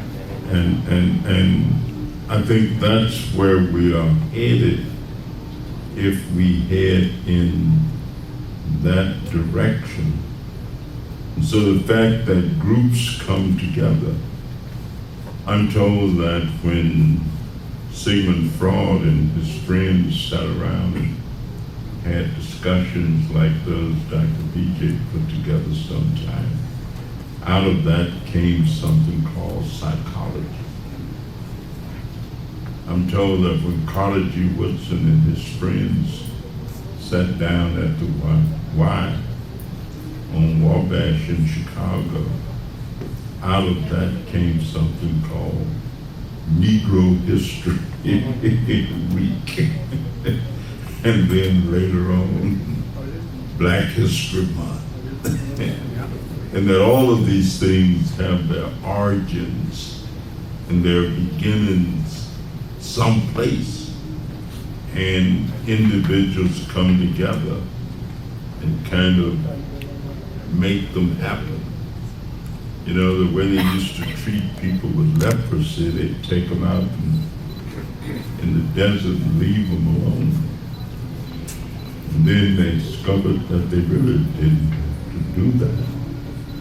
People are shocked when I tell them that there's a leprosarium in the United States, in Louisiana, where people go and be treated for leprosy. And, you know, they've created opportunity for people to walk on soft surfaces so that they can walk and not hurt themselves, or not injure themselves, or not make the sores on their feet be known. So we are learning all the time, and yet we have fears. When I visited that place, all of us were supposedly healthcare experts, and we knew that the people, the leprosy, is not contagious. And yet, many of my colleagues were not willing to shake hands with the people. All of us were, I mean, everybody there was supposed to have been kind of a health expert. They had told us that you can't catch leprosy. But people would walk and they start to shake somebody's hand and they get back. So we're always overcoming the fears that we have. And I'm just looking forward to this artificial intelligence. I'm looking forward to fast-moving things. I'm looking forward to creating so I got a light-colored car for the first time in my life. 'Cause, you know, I couldn't get the black car that I wanted. They just didn't have it. So I've enjoyed the evening. I've enjoyed being a part of the camaraderie, but being a part of the advancement and groups that come together and stay together. Those groups always advance. And those groups, they find a way to advance. So the leadership that exists, the leadership that is generated, the creativity of people like Dr. B.J. and others who recognize that and who, I mean, I get asked a lot by African Americans especially, why do I spend time with other groups? And I argued with the fellow in the store the other day, yesterday, for about 15, 20 minutes when he was telling me, he says, you know, I don't see any difference between these political groups, and as far as I'm concerned, none of them don't really do anything for black people. And so I think that I'm wasting my time even when I vote. And I knew it was useless arguing with him, but I stood there and argued with him for about 30 minutes. And at least when we finally parted, he said, well, Danny Davis, I'm still gonna vote for you. He's all right.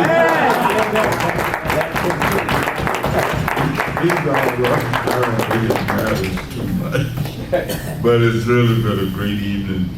Thank you all so much. And Doctor, thank you again.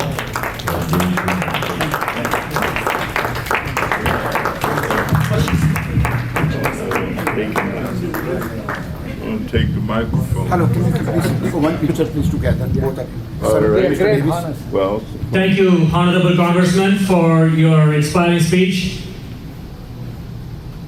We'll have a photography session after this. Now I welcome Dr. BGP to give the closing remarks and close the session. Thank you so much. First, let's give a big round of applause to Vijay Muralidharan, our moderator, who did an excellent job. And like Congressman Davis said, and we had a very enlightened keynote speaker at our 5th annual meeting of the Indian American Business Coalition, Professor Dr. M. ARUMUGAM. Thank you so much. He came all the way from India. He attended FETNA in California and then was here for 2 days. We must thank and recognize the person who brought Dr. ARUMUGAM for us, none other than Dr. Maributhu Ganapathy, our CEO of Mercury. Please come. He's a very keen, they say, if you see a person, you know a friend. He also has the traits of Dr. ARUMUGAM, simplicity, humility, and that's what our Congressman Danny Davis wears on his sleeve. So Mr. M. Ganapathy, I think we'll christen him as Mercury Ganapathy, because as we're sitting there, Shivam was saying how important Mercury is. His company is called Mercury, and I see that Dr. ARUMUGAM's initial is also M. Sita Bala and Vasavi says, is it for money, like Mani Ratnam, can we call him Mani ARUMUGAM? Because Sita and Vasavi are always wanting to know how they should collect for the sequels, how they should collect for the next event. So I said, no, he'll be known as Mercury ARUMUGAM, because you are also part of the Mercury Consulting Group, sir. Quickly, like what Congressman Davis said, I was in Portland, Oregon over the long weekend, and I saw the beautiful roads which was laid to go on top of the hill. And we're hearing the history. About 100 years ago, all the African American slaves were brought in to do that work. Like he said, with a strong back, and they were put to use. And after that, they dumped all the African American slaves. And that's the story I learned from Portland. Another thing, I thank our guest of honor, Professor ARUMUGAM, who has said that we'll set up a center of excellence. Because earlier today I went and met Congressman Davis, and I told him that there's an industrialist from Chennai, India coming, and he wants to do something for your 7th Congressional District. His 7th Congressional District has the rich and the richest. They have the Lakeshore Front, as you all know, on the 7th, and all the top universities. The highest number of universities and medical colleges in any congressional district in the country belongs to Congressman Danny Davis. At the same time, he has the poorest of poor in the west side of Chicago, which is where he lives his life by example. You know, he talked about Arkansas, Vijay Muralidharan said about oil lamp. He could afford a posh congressional office, which the federal government gives you $1 million for just renting their offices and district offices. He could do it in posh Michigan Avenue. That comes under his thing. Instead, he chose the poorest of the poor neighborhood, California and Madison. If any of you all go, a lot of people, when they get very impressed to come see Congressman, oh, is this neighborhood, is it safe to get out here? But that's Congressman Danny Davis. A people's champion, a champion of champions. And you can go to his office and see, and he walks the talk. He got $1 billion during COVID. He's always, the first time I met him in '83, straight from Madras Medical College, I have my classmate here, Dr. Sundari. We studied to Madras Medical College for 6 years together. And she rose up to be the highest, the director of the Institute of Child Health. Her subject is pediatric, and she's today one of the most eminent pediatricians in the country. She's come to spend time with her daughter, who's in Aurora, and her son-in-law and the children for a break. So she called me and we had a long chat, and I said, you must come and see. If not for nothing else, you must come to meet 2 people. Your visit will not be unclean. One is Danny Davis, and of course our fellow Tamilian, Dr. ARUMUGAM. So she said, no, I'm shy, I don't want to come, I don't like politics, I don't want all this, you are cut out from a different cloth, I'm a clinician, I'm pediatrician. But once I said, come, when I talked about Danny K. Davis, and I was speaking to her this morning, she took 35 minutes of my time, but I was talking about Danny and ARUMUGAM. She said, I'll be there no matter what. I'll either get my daughter or son-in-law to join us. So thank you, Sir Dr. Sundari, for joining us today, dear daughter. We also have another young gentleman with us who has been trailing us ever since March, Robert York. Please give it up to him. He is one of the people, we founded on February 1st. If those of you all who are following us, like our Navi staff friend said, he was in a WhatsApp group. We started the Gandhi King Center for Nonviolence. And a week before, and at that time, Robert York is a young graduate from Chicago State University, a resident of Englewood community, and wants to make change in his community. He's there. We are having meditation classes by SOS every Thursday. We're going to start the emotional intelligence classes on Tuesday by Vijay Muralidharan. He is there, and he comes to all our events because he wants to bring change to his community. I give you 2 seconds to tell me what he calls me every day. Go ahead. Give them all a piece of, this is what we need to encourage. Go ahead. It's all yours, Robert. Hey, how you doing? I don't have much to say. I just, I love the camaraderie that you guys have, and I just want that for my people. There's so much that's going on in my people's life, and little kids that are growing up seeing a lot of things. And I just like the way that you guys embrace me as family, and I just want to pass that on to my people because we have been held down and oppressed for so long, and it's just time for somebody to stand up and try to make a change, and he's giving me the platform to do so, and that's what I plan on doing. Inglewood, where he comes from, has the life expectancy is 60 years only, and 7 miles from there in Streetville, it's 90 years old. And part of Inglewood, where the Gandhi King Center for Non-Violence is interestingly in our Congressman Danny K. Davis's district in the redistricting. And it's got the highest amount of suicides, the highest increased number of gun violence. It's about 85% of gun violence takes place in Inglewood. Where our center is, which we are operating daily, we're having different classes, we're giving food away and lots of things. You can see by 2-3 in the afternoon, gunshots right across. But we are determined to make a change, and it's people like him who got attracted to that. And we are having a tough time convincing people to come to get our innovative, creative resources which we are providing them. But he says always, why my people always want something to come there? I have to give them something free, incentive. But SOS, Science of Spirituality Center, they are doing the meditation classes for us. They give lovely veggie meals. And first day we had 5, then it's now 20. And they said they'll try it for 1 month, but now they said they want to do it continuously. And so we are having yoga classes, and we're trying to make a change. And this young man is part of it, and this encourages us. Because there was one thing, one of the gang leaders and community activists, they are so protective of the territory. They said, if you bring any of your we have Dr. Zenobia Sobel, a dentist, we have a mental health psychologist, Dr. Twin Green. They were brought up there, but they come from the suburbs. And the staff resistance, they accosted me on the street and said, don't bring them here again. They won't return back. Could you imagine? And this is 2023. So of course I prayed about it to a prophet. I said, this is what we're trying to do. He said, just quell for 1 month. And I was telling yesterday from one of our staff, she said, still they don't want their own people, Congressman, you must help us resolve this, bring solutions, to come, to help the community, to show the examples. Having said that, it's Neil Cote, our national chairman, has rang a bell today. Of course, he'll be in Wall Street ringing bells, but today he has rung a bell. And in this historic place, because this is where Dr. Ajit Pant led us to a historic expo never seen in the world. 2-day curtain raiser, over 1,500 people here, and 3-day export. Right. This is the place. Correct. With 250 workshops and 3 days, never been anywhere in the world. And Prime Minister Modi said that in Indian diaspora, called Global Strategic Initiatives Made in India, Made for the World. That was coined by Rashna Shah of Atlanta for our expo in January 2022.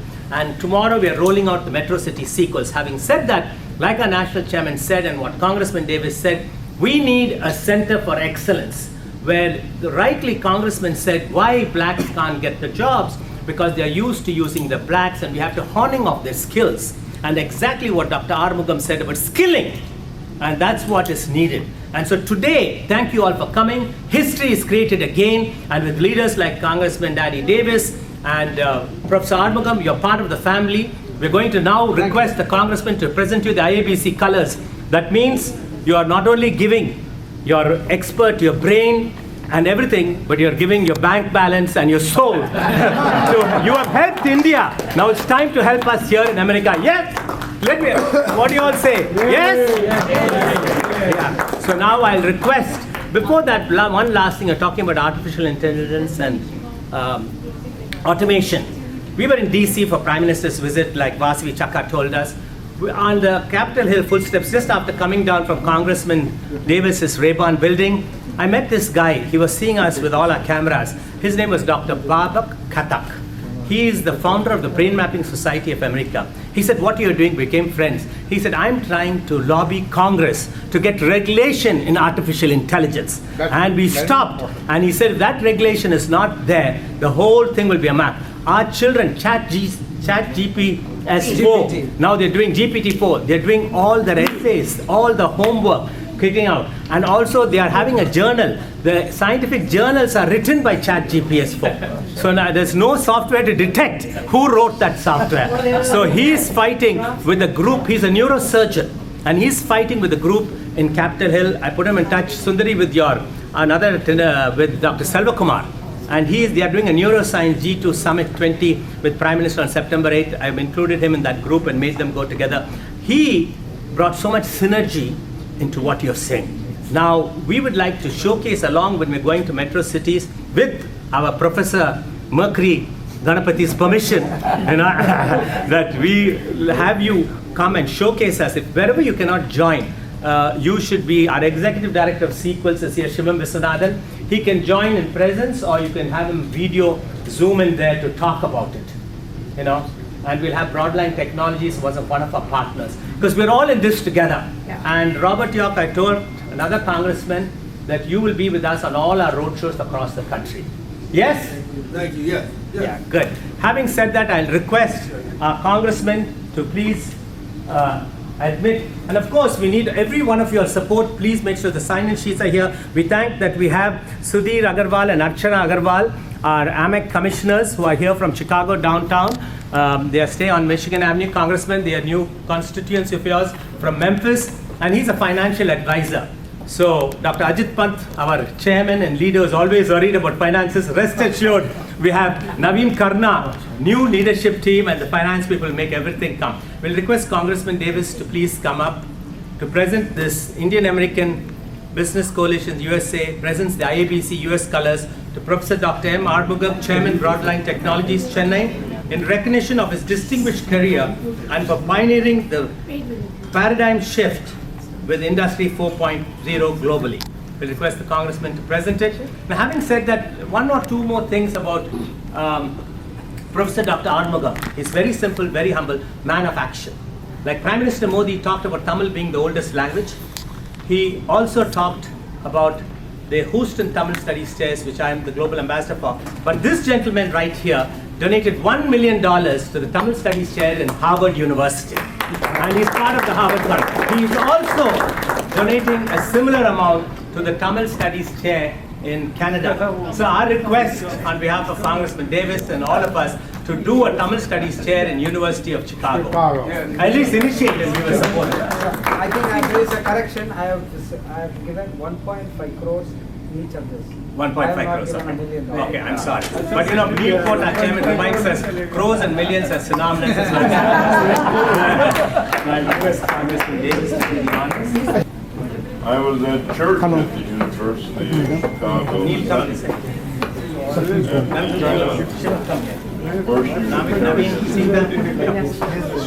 Yeah. Please go. Come, Naveen, come here. Hello. Come here, come.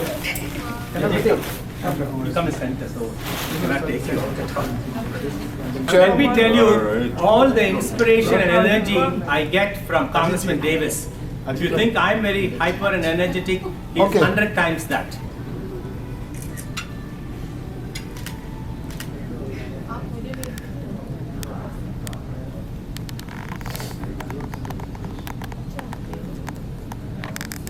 Years ago, I met the living legend Congressman Danny Davis along with Dan Cantrell, and in Miles Square Center he was sitting. He was maybe 40 years younger, but he was same fierce person, and he was lecturing all the students of University of Illinois Masters of Public Health program had come fresh out of medical school. So to commemorate this, we're giving him, on our behalf of IABC, salute the champion of champions, especially for championing Indian-American relationship over 40 years. And it's a special French crystal vase which we had got it ordered, and we have the 10 core team who are taking the inspiration. We have their names down below. They are Neil Coat, Ajit Pant, Mohita, Sukumar, Vasavi Chakka, Vijay Muralidharan, Shivam Viswanathan, M. Ganapathy, and Sita Bala. We'll request our national chairman also to jointly with Dr. ARUMUGAM. You will all please come for this photograph.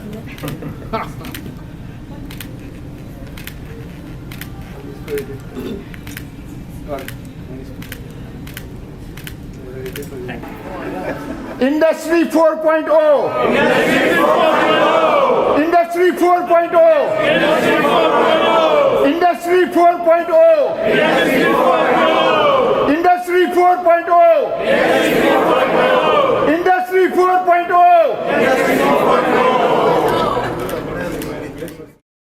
Hello and namaskar everyone. This is Richa Chand with Asian Media Broadcasting USA, and I'm here with me Dr.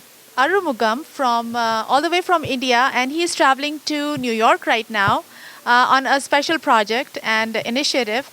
So welcome to Chicago now, Dr. ARUMUGAM. It is so awesome to hear your thoughts on AI and Industry 4.0, and what would you like to share with our viewers today?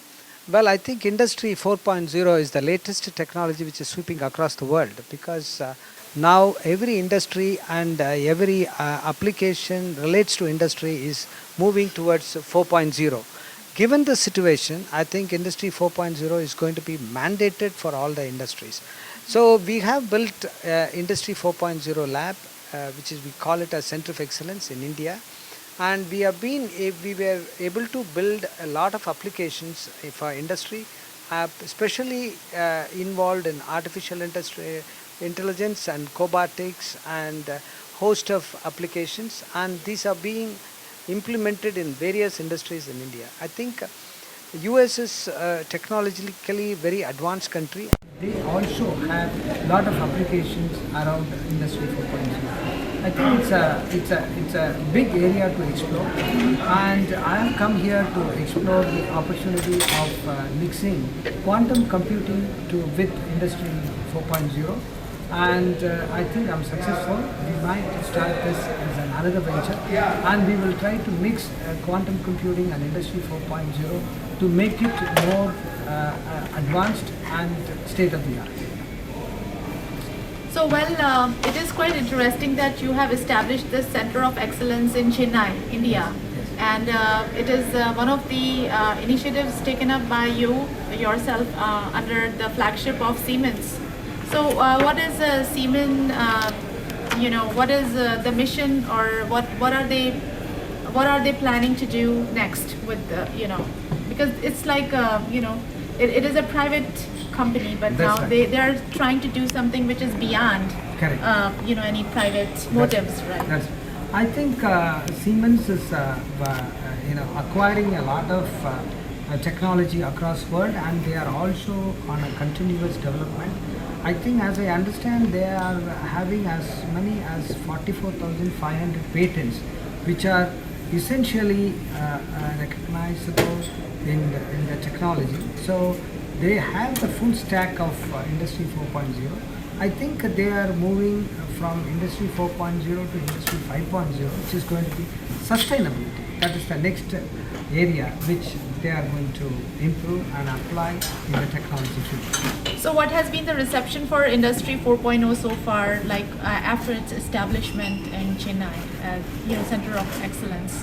I think that after the establishment, I have a huge number of industries have enrolled, and our startup ecosystem, all those people with a great mind for developing a new product, they are all walking into our center, and they are building their application across, and then they develop from that. So all basic and advanced technology involved in creating various products and services we were able to sell from our place.